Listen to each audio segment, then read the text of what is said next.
Good morning, Alma. Oh. Ayos, kamusta na si Bundoy? Maayos naman siya. Alam mo kung may kailangan po kayo, ha? Huwag po kayong mahiya. Meron pa naman po akong naipon eh. Galing nun sila panalunan ko ng pageant. May tira pa naman po. O ba niya, maraming salamat. Kaya pa naman.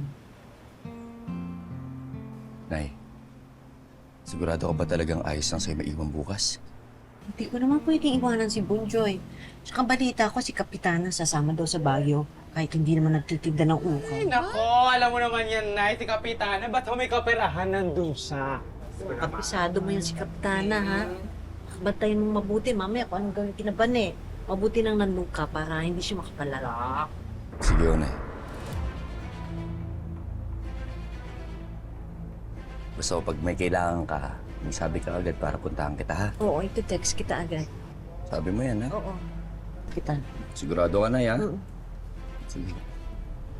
Oh, anong problema? Ano ba yon? Ha? Ano, Nay? Parang wala lang naman. Parang may nakatingin lang ho kanina. Pero alam mo, baka ex ko lang yan, Nay. Baka ex ko lang. Gwapo eh. Ito talaga. Mm. Halika na, tayo bantay kay Bunjoy. Tigil-tigilan mo na nga yan. Sige, bibili rin ako ng gamot, ha? Sige po. Okay na. Bilis, ha? Tulungan mo na nga ako. Ingat, Nay. Oo. Ingat, ano. Anong kasama? Bye. Ready ka na. Ay, nako.